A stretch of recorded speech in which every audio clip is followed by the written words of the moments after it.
Hello dear students, स्वागत है आप सभी लोगों का साइंस एनालिसिस यूट्यूब चैनल पर।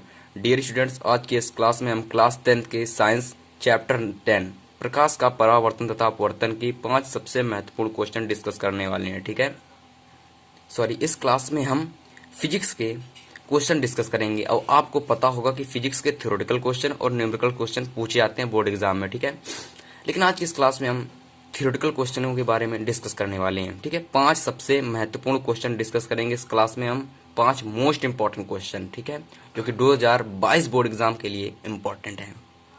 सभी क्वेश्चन इंपॉर्टेंट हैं और महत्वपूर्ण हैं। सभी क्वेश्चन को अच्छी तरीके से आप लोग लर्न करना, अपनी कॉपी पे नॉक डाउन करना। तो इस क्लास को शुरू करते हैं। तो अभी तक आपने इस वीडियो को लाइक नहीं किया, वीडियो को लाइक कर देना। और अगर आपको कुछ प्राप्त हो तो चैनल को सब्सक्राइब कर देना और जल्दी से इस क्लास को अपने फ्रेंड्स के साथ शेयर कर दीजिए। फिर इस क्लास को हम स्टार्ट करते हैं 5 सबसे मोस्ट इंपॉर्टेंट क्वेश्चन के साथ। तो चलो इस क्लास को स्टार्ट करते हैं और अपने इस क्लास को जल्दी से शेयर कर दीजिए फ्रेंड्स के साथ। ठीक है, तो चलो इस क्लास को स्टार्ट करते हैं। क्वेश्चन देखते हैं। पहला क्वेश्चन लिखा हुआ है, प्रकाश के परावर्तन से क्या तात्पर्य है। क्या क्वेश्चन है कि प्रकाश के परावर्तन से क्या तात्पर्य है। अच्छा, अगर आप लोग क्लास 10th में हो और इस चैप्टर को अच्छी तरीके से पढ़ के आए हो, फिजिक्स के प्रकाश का परावर्तन तथा अपवर्तन के चैप्टर को अच्छी तरीके से पढ़कर आए हो, तो ये मैं गारंटी ले रहा हूं कि आपको ये भी पता होगा कि प्रकाश के परावर्तन से क्या तात्पर्य है। यानी कि प्रकाश का परावर्तन क्या है, ये क्या है, इसको आप लोग अच्छी तरीके से जानते होंगे। और अगर आप इस चैप्टर को क्लास 10th के इस चैप्टर को अपनी कोचिंग या स्कूल में अच्छी तरीके से नहीं पढ़े होगे तो आपको नहीं पता होगा कि प्रकाश का परावर्तन क्या है। तो मैं बताता हूँ आपको कि प्रकाश का परावर्तन क्या है। तो ये क्वेश्चन आपके लिए इंपॉर्टेंट है, नोट कर लेना इस क्वेश्चन को। क्वेश्चन लिखा हुआ है, प्रकाश के परावर्तन से आप क्या समझते हैं। ठीक है, तो मैं आपको बताता हूँ। जैसे कि कोई भी प्रकाश है, ठीक है, प्रकाश, अगर किसी प्रकाश को हम किसी शीशे के सामने रख दें, जैसे कि मैं कहता हूँ कि कोई शीशा है, ठीक है, मैंने एक शीशा लिया, जिससे मैं आपको यहाँ बताऊंगा तो आपको सब कुछ क्लियर हो जाएगा आपकी। जैसे कि मैं क्या कह रहा हूँ, थोड़ा सा रुकना। जैसे कि मैंने कहा यहाँ पर एक शीशा मैंने रख लिया, ठीक है, मैंने क्या किया यहाँ पर एक शीशा ले लिया। ठीक है, ये शीशा क्या, एक शीशा हो गया। जैसे कि आप लोग इस प्रकार का शीशा, जैसे कि एक शीशा है, इस प्रकार का एक खड़ा शीशा है। ठीक है, और यहाँ पर मैंने एक वस्तु रख दी। ठीक है, मान ली मैंने यहाँ पर एक मोमबत्ती रख दी तो जल रही है। ठीक है, अब मोमबत्ती के जो प्रकाश होगा वो इस पर पड़ेगा ना, इस पर पड़ेगा और इस शीशे से वापस रिफ्लेक्स होकर, यानी कि वापस परावर्तित हो जाएगा, यानी कि वापस आ जाएगा और ये लौटकर इधर ही आ जाएगा। यानी कि यहाँ से पड़ा और यहाँ पर लौट के आ जाएगा। मान लीजिए इसको मैं सीधे डाल रहा हूँ तो सीधे ये लौट के आएगा। अगर मान लीजिए मैं इसको यहाँ से डाल रहा हूँ, यहाँ से इतनी बड़ी मोमबत्ती है और यहाँ से फिर इसको डाल रहा हूँ तो इस प्रकार से ये लौट कर आएगा। तो कहने का मतलब, मैंने मोमबत्ती को मैंने यहाँ से डाला तो ये यहाँ से लौट कर आया। ठीक है, तो जैसे कि एक मोमबत्ती थी और उसका प्रकाश किसी शीशे से वापस आ रहा है, तो इसी कंडीशन को क्या कहते हैं, परावर्तन। ठीक है, इसी कंडीशन को मेरे प्यारे विद्यार्थियों को कहते हैं कि परावर्तन। अब इसमें क्या लिखा हुआ है, तो इसमें लिखा हुआ है प्रकाश का किसी तल से टकराकर, ठीक है, प्रकाश का किसी तल से टकराकर वापस उसी माध्यम में लौट आने की प्रक्रिया को प्रकाश का परावर्तन कहते हैं। यानी कि मैंने क्या कहा, कोई प्रकाश है, एक मोमबत्ती का प्रकाश किसी शीशे टकराया और फिर वापस वो वही स्थान पर आ गया, वही जगह पर आ गया। आप लोग अपनी इमेज को देखते हो ना, लेकिन इमेज को छोड़ो, मैंने रात में क्या किया, एक शीशा रखा, उस शीशे पर मैंने बना दी एक टॉर्च। अब टॉर्च की रोशनी वापस रिफ्लेक्ट होकर मेरी तरफ आई ना, तो उसी चीज को, कंडीशन को कहते हैं प्रकाश का परावर्तन। क्या लिखा हुआ है, प्रकाश का किसी तल से, तल क्या है, शीशा, शीशा का वह तल जहां से आपकी इमेज दिखाई हो रही, शो हो रही है, प्रकाश का किसी तल से टकराकर वापस उसी माध्यम में लौट आने की प्रक्रिया को प्रकाश का परावर्तन कहते हैं। इतना समझ में आया स्टूडेंट्स? तो आप लोग इतना समझ में आया, बस यही इसकी डिफिनेशन हो गई। बस बोर्ड एग्जाम में अगर आप लोग इतना ही लिख दोगे तो भी आपको पूरे में पूरे मार्क्स मिल जाएंगे, मगर एग्जामिनर को इम्प्रेस करने के लिए और भी कुछ लिखना पड़ेगा। सेकंड क्वेश्चन लिखा हुआ स्टूडेंट्स, प्रकाश के परावर्तन के नियम लिखिए। प्रकाश के परावर्तन के नियम लिखने हैं। ठीक है, तो आपको प्रकाश पता है, प्रकाश क्या है, वह रोशनी जो हमें आंखों से किसी चीज को दिखाती है। ये मैंने पहले क्वेश्चन में नहीं बताया था लेकिन बता दिया। परावर्तन समझ गया ना, परावर्तन क्या होता है, कोई भी प्रकाश जिस तल से वापस टकराकर अपने स्थान पर लौट आती है उसे क्या कहते हैं, प्रकाश का परावर्तन कहते हैं। आपने पहला क्वेश्चन देख लिया होगा और अच्छी तरीके से नोट कर लिया होगा। ठीक है, ये क्वेश्चन है कि प्रकाश के परावर्तन के नियम लिखिए, तो इसमें नियम लिखने हैं। तो क्वेश्चन क्या लिखा है, क्वेश्चन को पढ़ते हैं। ठीक है, क्वेश्चन लिखा हुआ है, किसी परावर्तक तल से प्रकाश का परावर्तन निम्नलिखित 2 नियमों के अनुसार होता है। यानी कि कोई भी तल है, उससे कोई प्रकाश परावर्तित हो रही है, तो दो नियमों से होती है, ठीक है, दो नियमों से। तो प्रथम नियम क्या है, तो प्रथम नियम देखते हैं क्या है। तो प्रथम नियम है आपतित किरण। आपतित किरण क्या, अब ये आपतित किरण क्या, आपतित किरण क्या है, जो किरण, जैसे कि मैंने एक टॉर्च ली, उसकी रोशनी को मैंने किसी शीशे पर डाला, तो जो शीशे की जो, जैसे कि एक टॉर्च है, अब जो टॉर्च की जो रोशनी गई है यहाँ से, जो आपकी गई है, जो मतलब कि जो रोशनी बिल्कुल रियल रोशनी, उसे आपतित किरण कहते हैं। अब जैसे कि आपको समझ नहीं आ रहा है तो मैं आपको बता रहा हूँ अभी, फिर आपको अच्छी तरीके से सब कुछ क्लियर हो जाएगा। अब जैसे कि मैंने यहाँ पर एक टॉर्च ली, ठीक है, मैंने क्या लिया, यहाँ पर एक शीशा लिया और ये एक टॉर्च हो गई। जैसे कि ये टॉर्च नहीं है, कि ये मोमबत्ती है जो जल रही है, ठीक है, ये मोमबत्ती जल रही है और इसकी जो यहाँ से रोशनी ये जा रही है, ठीक है, जो रोशनी जा रही है ये क्या होगी, आपतित किरण। ये क्या हो गई स्टूडेंट्स, ये आपतित किरण हो गई। ये क्या हो गई, ये आपतित किरण हो गई, ठीक है। और जो यहाँ से रिफ्लेक्ट होकर जो आएगी, जैसे कि मान लीजिए ये यहाँ से रिफ्लेक्ट होकर आ गई, तो ये क्या होगी, परावर्तित किरण। ये क्या हो जाएगी, परावर्तित किरण। जो जाती है उसे आपतित किरण कहते हैं, और जो लौट कर आती है किसी परावर्तक पृष्ठ से लौट कर आती है उसे क्या कहते हैं, परावर्तित किरण। ठीक है, समझ में आया। तो क्या लिखा हुआ है, आपतित किरण, परावर्तित किरण। आपतित किरण क्या है, जो जा रही है, परावर्तित किरण क्या है, जो लौट कर आ रही है। आपतित किरण, परावर्तित किरण तथा आपतन बिंदु। ये आपतन बिंदु क्या है, तो बिंदु ये है, जैसे कि ये क्या आपतन बिंदु क्या, जैसे कि ये जो बिंदु बन रहा है यहाँ से, जहाँ से ये आपतित किरण जहाँ पर आपकी जाकर टकरा रही है और वहीं से जो दूसरी किरण लौट कर आ रही है, उसके बीच में जो बिंदु बनना उसे क्या कहते हैं, आपतन बिंदु कहते हैं। तो आपतित किरण, परावर्तित किरण तथा आपतन बिंदु पर खींचा गया अभिलंब तीनों एक ही तल पर होते हैं। तो ये प्रथम नियम आपका क्लियर हो गया। तो सेकंड नियम क्या है, सेकंड नियम है आपतन कोण। अब आपतन कोण तथा परावर्तन कोण, आपतन कोण तथा परावर्तन कोण का जो मान होता है सदैव बराबर होता है। आपको ये याद कर लेना है कि आपतन कोण का मान और परावर्तन कोण का मान सदैव बराबर होता है। अब आप कहोगे कि आपतन कोण और परावर्तन कोण क्या है, तो देखो, जैसे कि ये एक, जैसे कि मैंने एक ये पृष्ठ लिया, ठीक है, ये मैंने एक पृष्ठ लिया और यहाँ से क्या कि एक प्रकाश किरण डाली गई और ये रिफ्लेक्ट होकर उसी कंडीशन में वापस आ जाएगी। फिर मैंने क्या किया, जब यहाँ पर मैंने एक अभिलंब खींचा, यहाँ पर कोणों को नापने के लिए अभिलंब मैंने खींचा। जो अभिलंब मैंने खींचा तो क्या हुआ, ये कोण और ये कोण, ये कोण और ये कोण बराबर हो गए। अब ये कोण कौन सा कोण होगा, ये कोण आई होगा, जो आपका आपतन कोण है। जो किरण जा रही उसके बीच में जो कोण बनना आपतन कोण, और जो किरण लौट कर आ रही परावर्तित किरण, उसके कोण के जो बीच में कोण बना वो हो गया परावर्तन कोण। और ये आपतन कोण और ये परावर्तन कोण। और परावर्तन कोण को हम लोग आर से डिफाइन करते हैं और आपतन कोण को आई से डिफाइन करते हैं। तो इन दोनों का मान जो होता है वो सदैव बराबर होता है, आपको पता होगा। तो क्या लिखा हुआ है दूसरा नियम, आपतन कोण का मान सदैव परावर्तन कोण के बराबर होता है, अर्थात आपतन कोण equal to I equal to R, यानी कि आई इक्वल टू आर, मतलब आपतन कोण का मान परावर्तन कोण का मान सदैव बराबर होता है। तो ये क्वेश्चन भी क्लियर हो गया दूसरा। तो तीसरा क्वेश्चन देखते हैं जल्दी से।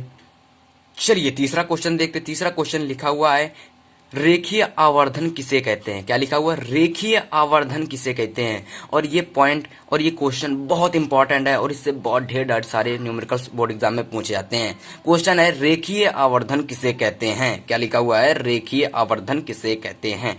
क्वेश्चन है रेखीय आवर्धन किसे कहते हैं। आंसर क्या है, इजी है। क्या लिखा हुआ है, किसी वस्तु के प्रतिबिंब। अब किसी वस्तु का प्रतिबिंब क्या होता है, ये प्रतिबिंब क्या है। जैसे मैंने क्या कहा, एक मोमबत्ती ली, ठीक है, एक मैंने मोमबत्ती ली, मान लीजिए यहाँ पर मैंने एक मोमबत्ती ले ली, ठीक है, मान लीजिए मैंने एक ये मोमबत्ती ले ली, ठीक है, ये एक मोमबत्ती हो गई, ठीक है, ये एक मोमबत्ती हो गई जो बिल्कुल खड़ी है, स्टेट इस प्रकार से खड़ी है। और मैंने यहाँ पर क्या लिया, एक शीशा रख दिया, ठीक है, मैंने यहाँ पर एक शीशा रख दिया।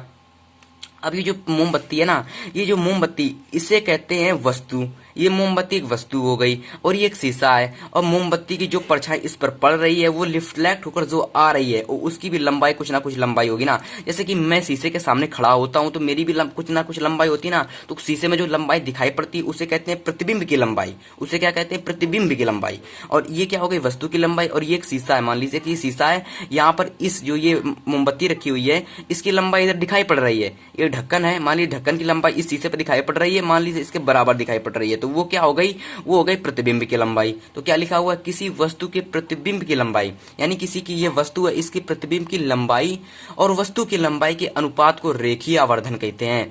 कहने का मतलब, अनुपात का कहने का मतलब है दोनों को बटे में कर देना। अब कहने का मतलब क्या कहा गया है कि किसी वस्तु की लंबाई और प्रतिबिंब की लंबाई के अनुपात को रेखीय आवर्धन कहते हैं। तो मैंने क्या किया, तो मैंने दोनों को बटे कर दिया। फिर आगे क्या लिखा, तथा ये दोनों लंबाइयां मुख्य अक्ष के लंबवत होनी चाहिए, लंबवत होनी चाहिए। अब ये लंबवत क्या है, ये क्यों होनी चाहिए?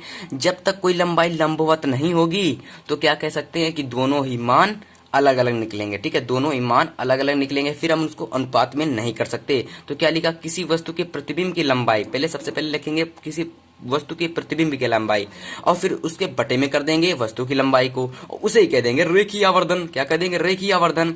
तो अब ये दोनों ही लंबाइयां मुख्य अक्ष के लंबवत होनी चाहिए, एक कंडीशन दे दी गई है। फिर यहाँ पर क्या कहा गया है, रेखीय आवर्धन को एम से प्रदर्शित करते हैं। किसे कहते हैं, रेखीय आवर्धन को एम से प्रदर्शित करते हैं। एम से हमें रेखीय आवर्धन एम तो पता चल गया।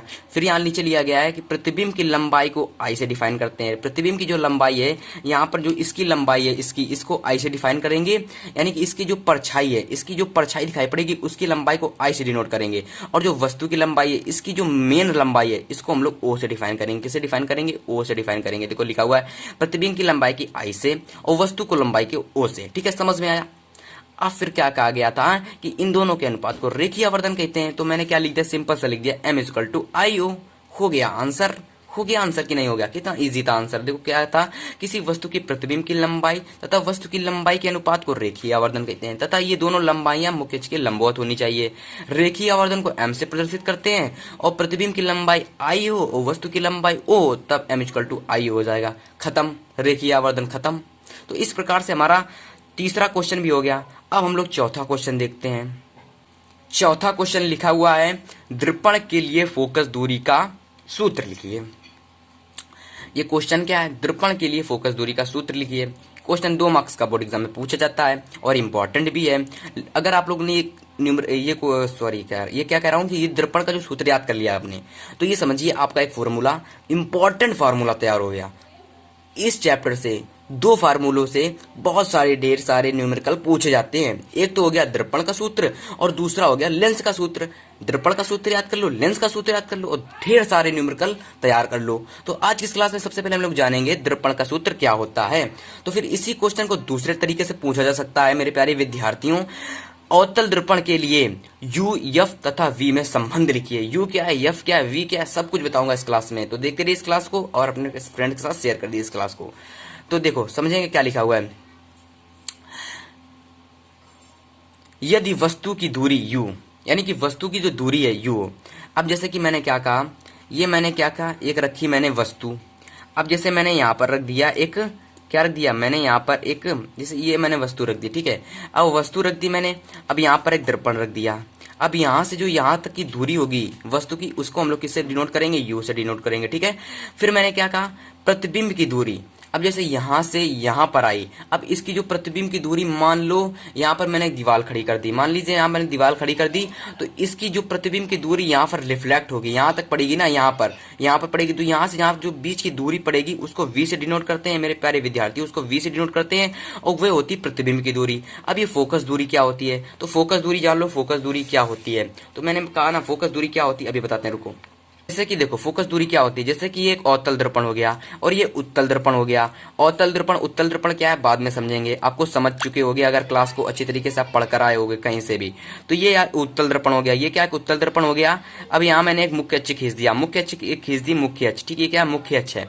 अब यहाँ पर मैंने क्या किया, जब यहाँ पर मैंने प्रकार से गोला बनाया था ना, तो उसे जो गोले में जो केंद्र बन रहा था गोले का, उसे कहते हैं वक्रता त्रिज्या। और वक्रता त्रिज्या का जब आधा कर देंगे तो उसे कहते हैं फोकस दूरी। ठीक, क्या कह देते हैं, उसको फोकस दूरी कहते हैं। उसे हम लोग यहाँ पर दिखा रहे हैं कि फोकस दूरी एफ है। और तब जो दर्पण का जो सूत्र बनेगा वो बनेगा F 1/f equal to 1/v plus 1/u।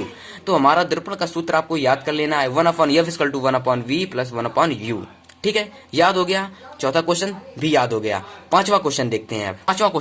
पांचवा क्वेश्चन लिखा हुआ है, वस्तु की किस स्थिति में, क्या लिखा हुआ है, वस्तु की किस स्थिति में, यानी कि वस्तु किस स्थिति में रखा हो जब अवतल दर्पण, यानी दर्पण कौन सा हो, अवतल दर्पण हो। अवतल दर्पण के सामने ये रखा होना चाहिए। अवतल दर्पण क्या है, जब आप प्रकाश का परावर्तन तथा अपवर्तन चैप्टर पढ़ रहे होगे तो दर्पण के बारे में और उसमें अवतल दर्पण और उत्तल दर्पण के बारे में आपको पढ़ाया गया होगा। नहीं पढ़ा आपने तो कमेंट कर देना, मैं आपको चैप्टर पढ़ाऊंगा, लेकिन जब कम से कम 100 विद्यार्थियों के कमेंट आने चाहिए कि मैं चैप्टर पढ़ना चाहता हूं, तब मैं आपको बहुत ही अच्छी तरीके से चैप्टर पढ़ाऊंगा। ठीक है, क्वेश्चन है, वस्तु की किस स्थिति में अवतल दर्पण वास्तविक, उल्टा तथा आकार में बराबर प्रतिबिंब बनाता है।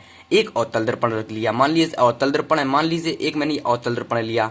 अब यहाँ पर एक वस्तु रखी हुई है, वस्तु जब यहाँ से रिफ्लेक्ट होकर वापस आई तो उसका प्रतिबिंब क्या होना चाहिए, उसके बराबर बनना चाहिए। उसके बराबर बनना चाहिए, वो किस कंडीशन में कहाँ पर वो वस्तु रखी होनी चाहिए वो बताना है। तो क्या क्या सिंपल सा आंसर है, जब वस्तु अवतल दर्पण के वक्रता केंद्र पर स्थित हो। ठीक फ्रेंड्स, इस प्रकार से हमारा पांचवा क्वेश्चन भी क्लियर हो गया। ठीक है, इस प्रकार से हमारा पांचवा क्वेश्चन भी क्लियर होगा।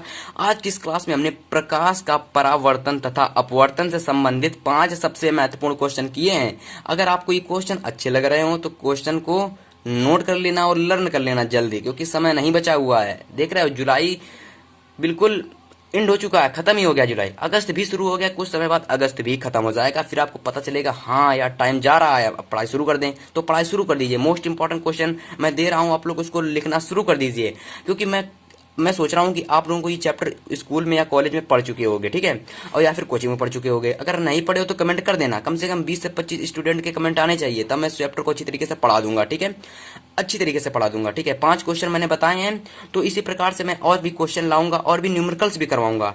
देखो थ्योरेटिकल क्वेश्चन इतने इंपॉर्टेंट नहीं होते जितने न्यूमेरिकल क्वेश्चन होते हैं। ठीक है, न्यूमेरिकल आपने तैयार कर लिए तो ये समझिए फिजिक्स आपके 25 में 25 मार्क्स एकदम पक्के। समझ में आया? तो इस वीडियो को मैं यहीं खत्म करता हूँ। वीडियो को लाइक कर देना, चैनल को सब्सक्राइब कर देना, बेल नोटिफिकेशन को दबा देना। तो इस वीडियो को यहीं पर एंड करते हैं। चलिए खत्म करते हैं इस क्लास को।